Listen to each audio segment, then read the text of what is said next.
जब मैं वीडियो बनाया तो उसके बाद का रिस्पॉन्स जो था वो आपके सामने है। बहुत ज़्यादा लोग सामने आए, बहुत डिफ़िकल्टीज़ हुई, बहुत अच्छे मोमेंट्स हुए, बहुत इमोशनल मोमेंट्स हुए, क्योंकि ये अपने आप में एक यूनिक ख़्याल है।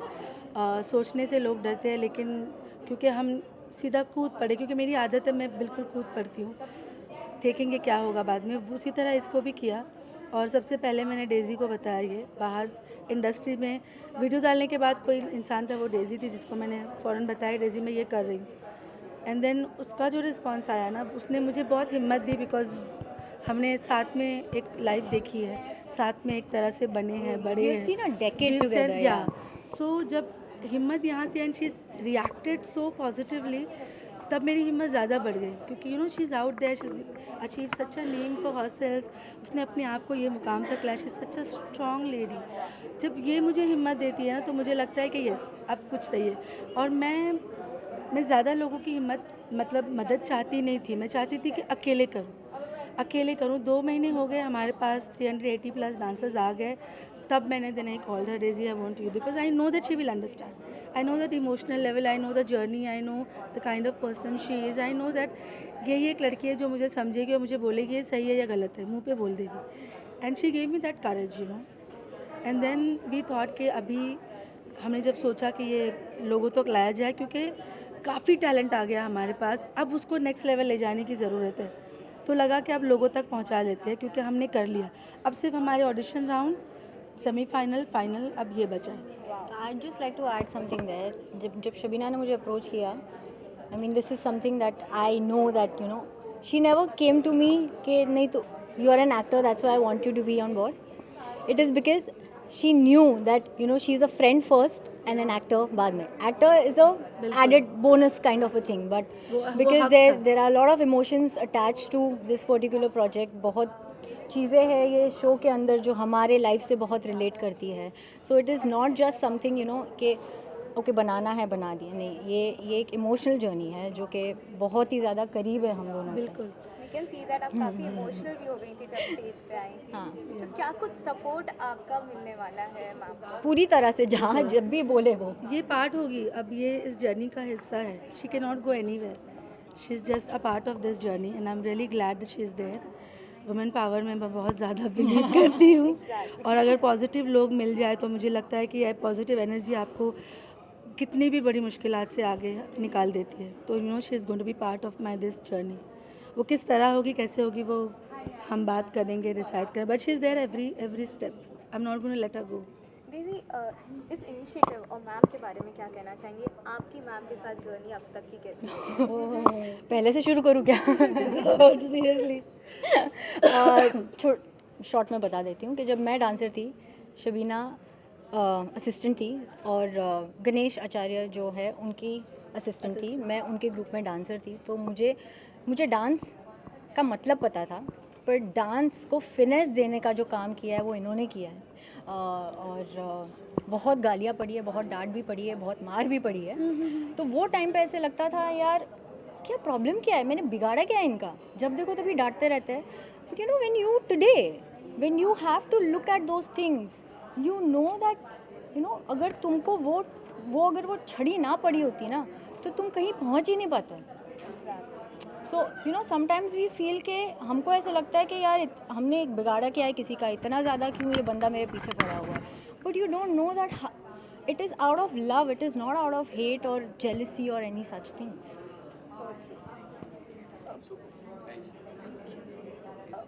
ओके, लास्टली आप दोनों से जानना चाहेंगे, लाइक पूरी जनता देखने वाली है, उनको क्या कहना चाहेंगे? लाइक टैलेंट आपके सामने आ रहे हैं, आप टैलेंट को ढूंढ रहे हैं, जनता को आप लोग क्या कहना चाहेंगे आपके इनिशिएटिव में? यू से देना से।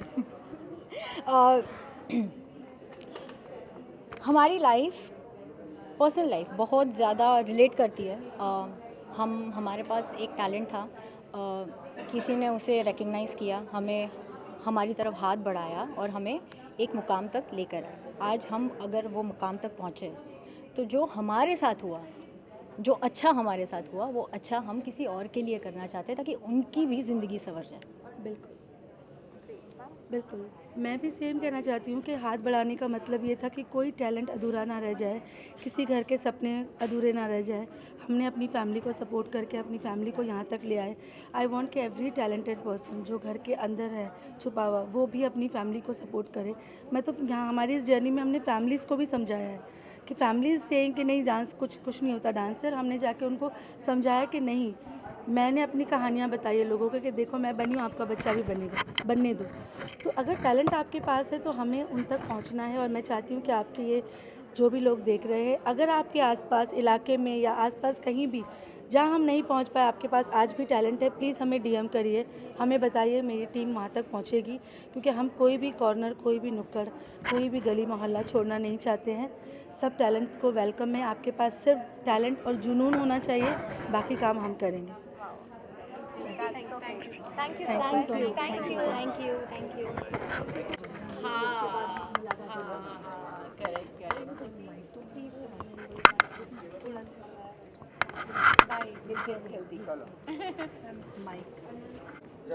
ओके मैम, पहले तो बहुत अच्छा लगा आपको यहाँ पे देखकर आफ्टर लॉन्ग टाइम। मुझे भी बहुत अच्छा लगा आप लोगों को देख के कोरोना के बाद ना।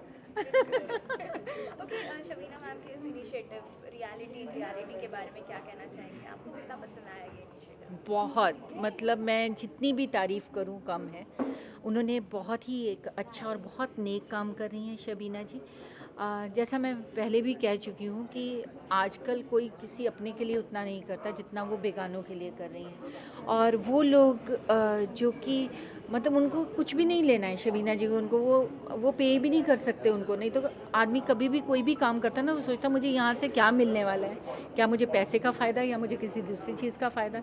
यहाँ तो वो दूसरों को फ़ायदा देने की कोशिश कर रही हैं, और वो भी घर घर जाके ऐसे लोगों को ढूंढ रही हैं जो टैलेंटेड हैं, जो डांस करना जिनकी हॉबी है, ख्वाहिश है, और उनकी वो ख्वाहिश शायद दब के रह जाती, और वो उन्हीं चक्करों में मतलब पड़े रहते, रोटी कपड़ा और मकान के चक्कर में ही रह जाते हैं कई लोग, और अपनी ख्वाहिश को पूरा ही नहीं कर पाते कभी। लेकिन ये उनके उसको मैं बोलूँगी उन ख्वाहिशों को उड़ान दे रही हैं, और उनको एक अच्छा मंच दे रही हैं अच्छे डांसर्स बनने का, अच्छे कोरियोग्राफ। शायद कल को वही डांसर जिनको शबीना जी सिखा रही हैं हम लोगों के साथ डांस कर रहे होंगे, अच्छे अच्छे बड़े बड़े एक्टर्स को वो कोरियोग्राफ कर रहे होंगे। कितनी बढ़िया बात है कि वहाँ से, क्योंकि मैंने भी जब स्टार्ट किया था, मैं होशियारपुर एक छोटी सी जगह से बिलोंग करती हूँ, और हम अच्छी फैमिली से थे, मतलब मेरे फादर का अच्छा बिजनेस था सब। लेकिन सिख फैमिली में बहुत ही कम लड़कियों को यहाँ पहुँचने का मौका मिलता है। तो मैं कभी कभी सोचती थी कि मेरे को इतनी ख्वाहिश है फ़िल्मों में काम करने की, और मैं अच्छा काम भी करती थी। मैं बचपन से ही मतलब प्लेस वगैरह में काम करती थी। मैं कभी पहुंच पाऊंगी बॉम्बे या नहीं पहुंच पाऊंगी, वो तो मेरी मदर और मेरी सिस्टर ने इतना साथ दिया कि मैं यहाँ तक आई। तो वो काम जो है अब शबीना जी उन लोगों के लिए कर रही हैं, मतलब ये कितनी अच्छी बात है, वो तो जानती भी नहीं उन लोगों को। तो बहुत बहुत बड़ी बात है, और मैं उसी को अप्रिशिएट करने के लिए यहाँ आई हूँ। जबकि मैं आज नायगांव में थी तो मुझे बहुत मतलब भागते हुए ही आना पड़ा।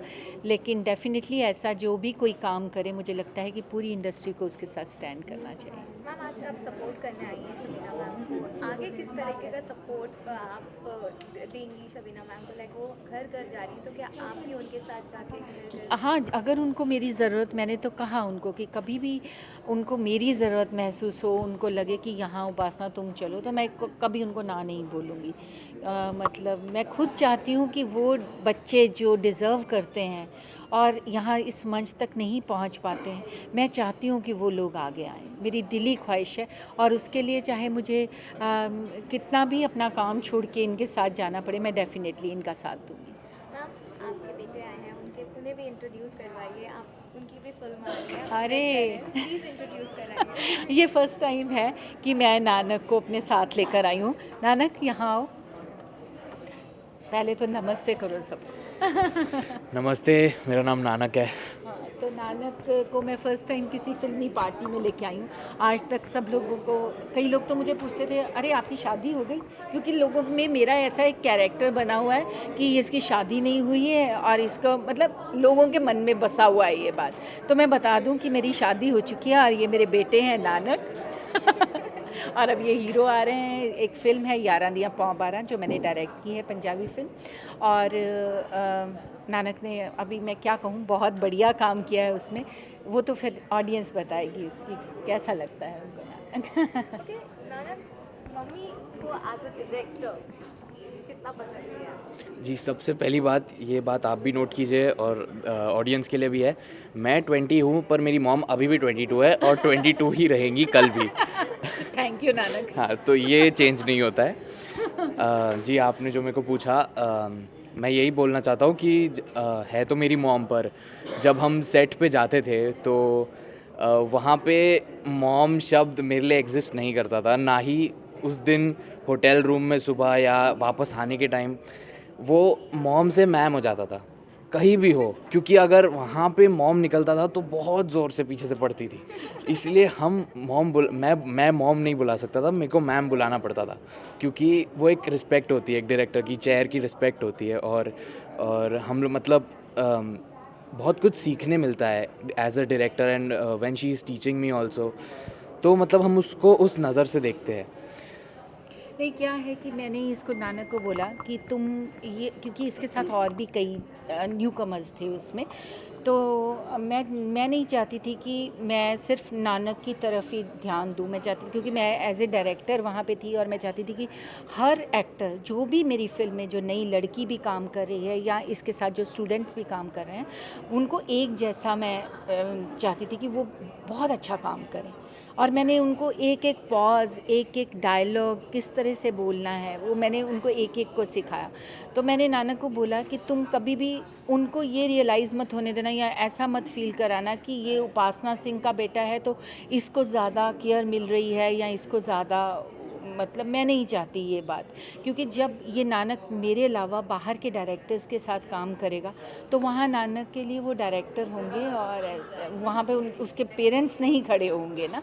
तो मैं इसको पहले से ही वो एक एटमॉस्फेयर देना चाहती हूँ कि डायरेक्टर जो है वो कैप्टन ऑफ द शिप होता है और डायरेक्टर की उतनी रिस्पेक्ट करनी चाहिए और ऐसा नहीं सोचना चाहिए कि मैं कुछ भी कर सकता हूँ। और क्योंकि नानक मेरे साथ बचपन से ही रहा है तो मैं इसको बहुत ही इन चीज़ों में, जब यहाँ पे करियर का सवाल है, मैं बहुत प्यार करती हूँ इससे, लेकिन जहाँ प्रोफेशन आ जाता है मुझे लगता है कि वहाँ डिसिप्लिन हमारी लाइन में बहुत ज़रूरी है।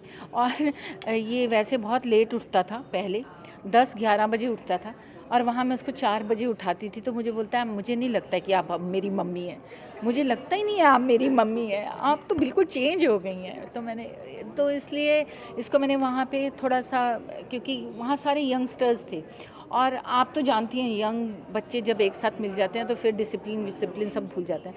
लेकिन मुझे थोड़ा स्ट्रिक्ट इसलिए रहना पड़ा क्योंकि मैं चाहती थी कि हर कोई बहुत ही अपने काम को परफेक्शन के साथ करे। सो खैर मारा नहीं है मैंने इसको कभी, झूठ नहीं, वो बोलता है तो पीछे नहीं। से पड़ती थी। नानक, आपकी जर्नी कैसी रही है इस पूरे थ्रू आउट शूटिंग पीरियड में? क्या कुछ आपने सीखा पूरे? सबसे पहली चीज़ तो मैंने डिसिप्लिन सीखी बहुत ज़्यादा। मैं बहुत ज़्यादा पंक्चुअल हो चुका हूँ अभी। और मतलब जब फर्स्ट टाइम इंसान काम करता है कैमरा के सामने, कैमरा का डर होता है, you face it for the first time, और उस टाइम आपकी जो हार्ट बीट होती है वो इंटेंस हो जाती है, बहुत ज़्यादा हो जाती है। तो मैंने इनफैक्ट कैमरा को कैसे फेस करना है, उसको कैसे अपना दोस्त बनाना है, मैंने वो सबसे पहली चीज़ वो सीखी। और मैं जिनके साथ काम भी कर रहा था बहुत ही ज़्यादा एक्सपीरियंस्ड लोग थे, पर उन्होंने कभी भी मेरे को ऐसे फील नहीं होने दिया कि मेरे को काम नहीं आता है और उनको ज़्यादा आता है। उन्होंने मेरे को हर बार हर मोमेंट पे सिखाया। जसविंदर वल्ला सर से थे, शिवेंद्र सर से वहाँ पे पंजाब में उनका बहुत ज़्यादा काम किया उन्होंने और मैं उनसे बहुत कुछ सीखा हूँ। तो मेरा फर्स्ट टाइम था और ऐसे कोई स्पेसिफिक चीज़ नहीं है जो मैंने सीखी, मैंने बहुत कुछ सीखा से ऑन सेट। और मैम तो थे ही उधर, देखो मैं अभी भी मैम बुला रहा हूँ। इनसे मैं बहुत कुछ सीखा है। अभी मम्मी बोल सकते हो, अभी मैं डायरेक्टर नहीं हूँ। Okay ma'am, as a director journey कैसे, आपको एक्टर तो हमने, आप तो अमेजिंग एक्टर है, सभी आपको बहुत प्यार देते हैं। डायरेक्टर, आप डायरेक्टर बन चुके हैं अभी, तो डायरेक्टर की जर्नी आपकी कैसी रही? देखिए बहुत डिफ़िकल्ट है क्योंकि आपको हर चीज़ आपको देखनी है। म्यूज़िक के बारे में आपको नॉलेज होनी चाहिए, आपको स्क्रिप्ट की नॉलेज होनी चाहिए, आपको एक्टर्स के बारे में सब पता होना चाहिए। आप क्योंकि आप एक पूरे का पूरा सब कुछ लेके एक साथ चल रही हैं। जब हमें एक्टर होते हैं तो हमें सिर्फ अपना ही काम करना होता है कि मुझे एक कैरेक्टर मिला है और मुझे वो परफॉर्म अच्छे से करना है, बस इतना। इसमें आपको देखना पड़ता है कि जितने भी एक्टर्स हैं फिल्म में वो सब अच्छा काम कर रहे हैं कि नहीं। फिर उसके बाद पोस्ट प्रोडक्शन पे आ जाइए, वो भी सब आपको डिसाइड करना पड़ता है, डीआई आपको देखना पड़ता है, आपको एडिटिंग में भी बैठना पड़ता है। तो मुझे लगता है कि अब मैं ये रियलाइज़ करती हूँ ये फ़िल्म बनाने के बाद कि कितना ज़्यादा पेन लेना पड़ता है एक डायरेक्टर को। जैसे जैसे एक मदर को डिलीवर करने के लिए चाइल्ड को पेन लेना पड़ता है, ये उसी तरह का एक पेन है। और आप हर टाइम स्ट्रेस में हैं, आपको हर टाइम लगता है कि सब कुछ ठीक चल रहा है कि नहीं, सब कुछ ठीक। और वो सब होने के बाद फिर आप एक प्रोडक्ट देखते हैं और फिर आप रियलाइज़ करते हैं कि क्या। और ये मेरी फ़र्स्ट फिल्म थी, लेकिन मैं बहुत अपने आप को ब्लेस्ड मानती हूँ। एक तो मैंने मतलब इंडस्ट्री के तकरीबन सब टॉप मोस्ट डायरेक्टर्स के साथ मैंने काम किया है, तो वो सब चीज़ें मैंने बहुत सारी चीज़ें उनसे सीखी हैं। तो मेरी फ़िल्म मैं यही कहना चाहूँ, मैं ऐसा नहीं कहती कि मैं बहुत कोई ग्रेट डायरेक्टर हूँ, मैं बिल्कुल नहीं हूँ, ऐसा नहीं। लेकिन मेरी फ़िल्म एक बहुत ही एंटरटेनिंग फ़िल्म बनी है, बहुत मज़ेदार। मतलब मेरे को इतना पता है कि लोग उसमें बहुत हंसेंगे। मैंने एक कॉमेडी फ़िल्म बनाई है और बच्चों की लव स्टोरी है और उसमें हम लोगों की कॉमेडी है काफ़ी ना। तो गाने बहुत अमेजिंग है। तो मेरे हिसाब से मेरा जो एक्सपीरियंस कहता है, और मैंने पंजाबी फ़िल्में तकरीबन 35 से 40 फ़िल्में तो मैं खुद भी कर चुकी हूँ, तो मेरे हिसाब से ये एक बहुत ही मज़ेदार फ़िल्म रहेगी। लेकिन हाँ, मैं ऐसा नहीं कि मैं बहुत सारी फ़िल्में डायरेक्ट करना चाहती हूँ, वो मैं इसलिए कर रही थी क्योंकि मुझे लगा कि नानक मेरे साथ ज़्यादा कंफर्टेबल महसूस करेगा और मैं इसका जितना ये टैलेंटेड है वो सारा टैलेंट मैं निकाल सकती हूँ। मैं दिखा सकती हूँ कि वो कैसा डांसर है, मैं दिखा सकती हूँ ये फ़ाइट में बहुत अच्छा है। जब फाइट हम मतलब मैं एज ए मदर मुझे बहुत डर लगता था जब ये जंप मारता है या कुछ करता है, तो मैंने वो सब डुप्लीकेट्स होते हैं, आपको तो पता ही है फाइट मास्टर के साथ सब, तो इसने एक भी शॉट उसको नहीं लेने दिया। मतलब सारे शॉट्स ये करता है, सारे स्टंट्स ये करता है। तो मुझे ये पक्का पता था कि मैं जब करूँगी डायरेक्ट तो डेफिनेटली मैं नानक को ज़्यादा जो इसके अंदर छुपा हुआ है वो दिखा सकती हूँ। बाकी मैं हर फिल्म उसकी डायरेक्ट नहीं करना चाहती। अभी ये एक और फिल्म कर रहा है, समीप कांग उसके डायरेक्टर हैं, उन्होंने काफ़ी बड़े डायरेक्टर हैं पंजाब के, तो उनके साथ ये एक फ़िल्म कर रहा है बाई जी कुट्टन के, और अब ये काम करता रहेगा। मैं अपने काम में बहुत खुश हूँ। इतना बहुत काम करना पड़ता है एज ए डायरेक्टर, बहुत आपको बहुत पेन लेना पड़ता है। Thank you ma'am.